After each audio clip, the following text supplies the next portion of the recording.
बिस्मिल्लाहिर्रहमानिर्रहीम अस्सलाम वालेकुम। Welcome to my YouTube channel. उम्मीद करता हूं कि आप सब लोग ठीक ठाक खैरियत और अपने घरों में खुश आबाद होंगे। अल्लाह आपको हमेशा खुश रखे। तो जी दोस्तों, आज की इस वीडियो को करते हैं स्टार्ट। आज की ये वीडियो बहुत ही इंटरेस्टिंग और आपके लिए फ़ायदेमंद होने वाली है। इससे आपको मुख्तलिफ किस्म के बहुत ही अच्छे अच्छे आइडियाज़ देखने को मिलने वाले हैं। तो चलिए जी, देर के बगैर आज की इस वीडियो को करते हैं स्टार्ट। आज की इस वीडियो में हम देखेंगे कि हमको इसमें क्या क्या चीज़ें किस तरह से मिलने वाली हैं और इसको किस तरह से मैनेज किया गया है। सबसे पहले बात करते हैं हम इसमें आने वाली साइज की। तो हमारे पास जो इसमें साइज आएगा प्लान का वो है 37 फीट बाई 45 फीट, यानी 37 फीट हमारे पास इसकी चौड़ाई आ जाएगी और 45 फीट हमारे पास इसकी लंबाई आ जाएगी। एरिया हमारे पास आ जाएगा ये तकरीबन 6 मरले, जो कि 272 स्क्वायर फीट के हिसाब से बनेंगे। यानी कि अगर आपके एक मरले में 272 स्क्वायर फीट होंगे तो आपके पास कुछ इस साइज का प्लॉट आएगा। लेकिन ये मुख्तलिफ एरिया के हिसाब से होते हैं। किसी में जो स्क्वायर फीट है वो एक मरले में कम या ज्यादा होते रहते हैं, तो आपका ये वाला साइज मुख्तलिफ हो सकता है। लेकिन अगर आप इसके साइज पे फोकस करेंगे तो आपका प्लॉट जितने मरले का मर्जी है, अगर आपके पास एग्जैक्ट यही साइज है तो आप इस प्लान को अपने प्लॉट के ऊपर एडजस्ट कर सकेंगे। तो चलिए इसको शुरू से करते हैं डिटेल के साथ डिस्कस। इसमें हमारे पास आ जाएगा एक अदद ग्राउंड फ्लोर प्लान और सबसे पहले हमारे पास आ जाएगा इसमें राइट साइड पे मेन गेट। मेन गेट में आपको मिल जाएंगे 2 अदद गेट, एक छोटा गेट और एक बड़ा गेट। बड़ा गेट आपकी गाड़ी के लिए और छोटा गेट आपके गुजरने के लिए। साथ ही आपको मिल जाएंगे 2 अदद कॉलम जो कि आपके साइडों पे आ जाएंगे। जैसे ही आप छोटे गेट से अंदर की तरफ एंटर होंगे तो लेफ्ट साइड पे आपको मिल जाएगा एक 2 फीट का पैसेज। आपको कुछ फ्रंट पे कुछ ओपन स्पेस मिल जाएगी जो कि तकरीबन 2 फीट वाइड में है। अगर आप इसको नहीं पसंद करते तो आप इसको मुकम्मल तौर पर आगे की तरफ भी बढ़ा सकते हैं। और साथ ही आपको मिल जाएगा एक अदद बड़ी गाड़ी का पोर्च। इसका साइज हमारे पास आ जाएगा 14 feet 6 inch by 16 feet. 14 feet 6 inch हमारे पास इसकी चौड़ाई आ जाएगी और 16 फीट हमारे पास इसकी लंबाई आ जाएगी। 16 फीट हमारे पास इसकी लंबाई है तो आपकी बड़ी गाड़ी बहुत ही आसानी के साथ इसमें आ सकती है। एक अदर स्टेप्स के बाद आपको लेफ्ट साइड पे मिल जाएगी एक्सेस ड्राइंग के लिए, और अगर आप चाहें तो इस वाले डोर को इस वाली जगह पे भी लगा सकते हैं। इससे आपका ये वाला जो बात है ये अंदर की तरफ आ जाएगा। यानी कि इस वाली साइड पे आपको अंदर एंटर होने के बाद मिलेगा एक अदर डोर और साथ ही आपको मिल जाएगा एक अदर ड्राइंग। ड्राइंग का साइज हमारे पास आ जाएगा 14 फीट बाय 12 फीट। 14 फीट हमारे पास इसकी चौड़ाई आ जाएगी और 12 फीट हमारे पास इसकी लंबाई आ जाएगी। इस वाली जगह पे आपको मिल जाएगा एक अदद बाथ जो कि इस वाली ड्राइंग के लिए यूज होगा, और बाथ का साइज हमारे पास आ जाएगा 6 feet 9 inch by 4 feet 6 inch. 6 feet 9 inch हमारे पास इसकी चौड़ाई आ जाएगी और 4 फीट 6 इंच हमारे पास इसकी लंबाई आ जाएगी। और इस वाले ड्राइंग को हमने बाहर की तरफ दे रखी है विंडो, जो कि आपकी बाहर रोड वगैरह की तरफ ओपन होगी, जिससे आपको अंदर हवा वगैरह रोशनी वगैरह बहुत ही अच्छे तरीके से मिल सकती है।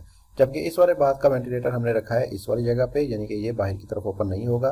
इसके साथ हमें एक अदर स्टेप्स के बाद मिल जाएगी घर के लिए मेन एक्सेस, मेन एंट्रेंस मिल जाएगी डबल डोर की सूरत में। और जैसे ही आप अंदर की तरफ एंटर होंगे तो सामने आपको मिल जाएगा एक other TV lounge. TV lounge का साइज हमारे पास आ जाएगा 24 feet 8 inch by 11 feet 8 inch.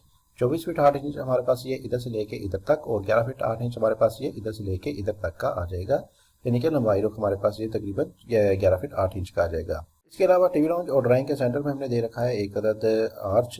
इसको थोड़ा सा ओपन छोड़ा है और इसमें आप कर्टन या स्लाइडिंग डोर वगैरह लगा के इसको बंद भी कर सकते हैं, या अगर आप इसको नहीं पसंद करते तो आप इसकी जगह द्वार करके इसको मुकम्मल तौर पर बंद भी कर सकते हैं। बहरहाल इस पे आपको एक्सेस जो है वो टीवी लाउंज से इस ड्राइंग के लिए आसानी से मिल सकती है। टीवी लाउंज के सामने ही आपको मिल जाएगी स्टेयर, फ्लाइट स्टेयर मिल जाएगी जो कि आपको इधर से ऊपर फर्स्ट फ्लोर में लेके जाएंगी। और फ्लाइट स्टेयर में हमारे पास जो इसका विड्थ आ जाएगी वो तकरीबन 8 फीट की आ जाएगी। इसी के साथ हमें मिल जाएंगे पीछे की तरफ 2 अदद बेडरूम। 6 मरले की इस कैटेगरी में आपको ग्राउंड फ्लोर पे 2 अदद बेडरूम मिल जाएंगे, जिनके साइज भी हमारे पास ठीक ठाक आ जाएंगे। सबसे पहले हम बात करते हैं इस वाले बेडरूम की। तो इस वाले बेडरूम का साइज हमारे पास आ जाएगा 13 feet 9 inch by 12 feet. 13 feet 9 inch हमारे पास इसकी चौड़ाई और 12 फीट हमारे पास इसकी लंबाई आ जाएगी। इसी के साथ हमें मिल जाएगा एक अदद अटैच बाथ। बाथ का साइज हमारे पास आ जाएगा 7 feet 6 inch by 6 feet. 7 feet 6 inch इसकी चौड़ाई और 6 फीट हमारे पास इसकी लंबाई आ जाएगी। इसी के सामने आप हमारे पास आ जाएगा दूसरा बेडरूम। इसको हमने जो डोर दिया है वो चैम्बर कंडीशन में दिया है, और सामने हमारे पास आ जाएगा एक बेडरूम। बेडरूम का साइज हमारे पास आ जाएगा 13 feet 9 inch by 12 feet. 13 feet 9 inch हमारे पास इसकी चौड़ाई और 12 फीट हमारे पास इसकी लंबाई आ जाएगी। इसके साथ हमें मिल जाएगा एक अदर ड्रेसिंग, एक अदर वार्डरोब के लिए कुछ जगह मिल जाएगी, जिसका साइज हमारे पास होगा 4 फीट बाय 6 फीट। 4 फीट इसकी चौड़ाई और 6 फीट इसकी लंबाई होगी। और इसी के साथ मिल जाएगा एक अदर अटैच बाथ।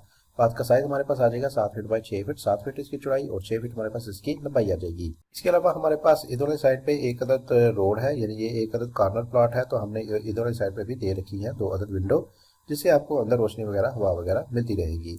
इसके साथ हमारे पास सेंटर में आ जाएगा एक अदद किचन। किचन का साइज हमारे पास आ जाएगा 8 फीट बाय 10 फीट। 8 फीट इसकी चौड़ाई और 10 फीट हमारे पास इसकी लंबाई आ जाएगी। जबकि पीछे हमारे पास आ जाएगा रियर पे ओपन स्पेस, जिसका साइज हमारे पास आ जाएगा 16 feet 9 inch by 6 feet. 16 feet 9 inch हमारे पास इसकी चौड़ाई और 6 फीट हमारे पास इसकी लंबाई आ जाएगी। इस वाले और रियर ओपन स्पेस को हमने जो एक्सेस दी है वो इस वाले किचन से दी है। किचन में हमने रखा है एक अदर छोटा सा डोर, जिसको इस्तेमाल करते हुए आप इस वाले रियर ओपन स्पेस में भी जा सकते हैं। इसको भी आप मुख्तलिफ पर्पज़ के लिए यूटिलाइज कर सकेंगे, जबकि इसमें आपकी तमाम की तमाम विंडोज़ और वेंटिलेटर ओपन हो जाएंगे, जिससे आपको पूरे घर में बहुत ही अच्छे तरीके से वेंटिलेशन मिलती रहेगी। तो चलिए चलते हैं आप इसके ओवरव्यू की तरफ, करते हैं इसका एक बार ओवरव्यू। ओवरव्यू में आपको जो मेन एंट्रेंस है वो मिल जाएगी इधर वाली साइड से, और हमारे पास जो रोड आएंगे वो डबल साइड पे आ जाएंगे, यानी कि इस वाली जगह पे आपका रोड आ जाएगा और इस वाली जगह पे भी आपका रोड आ जाएगा, यानी कि ये हमारे पास एक अदद कॉर्नर प्लॉट आ जाएगा। मेन एंट्रेंस आपको मिल जाएगी इधर वाली साइड पे। इधर वाली साइड पे आपको मिल जाएंगे 2 अदद गेट, और साथ ही आपको मिल जाएगी बड़ी गाड़ी का पोर्च। लेफ्ट साइड पे आपको मिल जाएगी एक्सेस ड्राइंग के लिए, और इस वाली जगह पे आपको मिल जाएगी कुछ ओपन स्पेस, साथ ही मिल जाएगा एक अदद बाथ जो कि इस वाले ड्राइंग के लिए यूज हो जाएगा। साथ ही हमने ड्राइंग को दी है एक अदद बाहर की तरफ विंडो। पीछे की तरफ चलें तो डबल डोर की सूरत में आपको मिल जाएगी इसमें मेन एंट्रेंस, और सामने आपको देखने को मिल जाएगा एक अदद टीवी लाउंज। टी लॉन्च में आपकी सोफास की सेटिंग वगैरह हो जाएगी, जिसमें आपके गेस्ट वगैरह ठहराने के लिए खासी स्पेस इसमें देखने को मिल जाएगी। इसी के सामने हमारे पास आ जाएंगी स्टेयर, फ्लाइट कंडीशन में स्टेयर आ जाएंगी, और पीछे की तरफ हमारे पास आ जाएंगे 2 अदद बेडरूम विद अटैच बाथ, और इस वाले बेडरूम के साथ आपको मिल जाएगा एक अदद ड्रेसिंग। सेंटर में हमारे पास आ जाएगा एक अदद किचन, और पीछे हमारे पास आ जाएगा रियर पे कुछ ओपन स्पेस। तो ये था जी हमारा 6 मरले पर मुश्तमिल एक अदद घर का नक्शा, जिसको हमने आज डिटेल के साथ डिस्कस किया, और हर चीज़ मैंने आपके साथ डिटेल के साथ एक्सप्लेन की। इसका साइज था हमारे पास 37 फीट बाय 45 फीट, और हमारे पास एरिया जो था वो था तकरीबन 6 मरले। तो अगर आपको मेरी ये वीडियो पसंद आई है तो मेरी इस वीडियो को लाइक कर दें, शेयर कर दें, और मेरे चैनल को सब्सक्राइब कर दें। इसी के साथ मुझे दीजिए इजाजत, अपना बहुत सारा ख्याल रखिएगा। तो याद रखिएगा, मिलते हैं एक अदद और अच्छे नए प्लान के साथ, तब तक के लिए अल्लाह हाफिज़।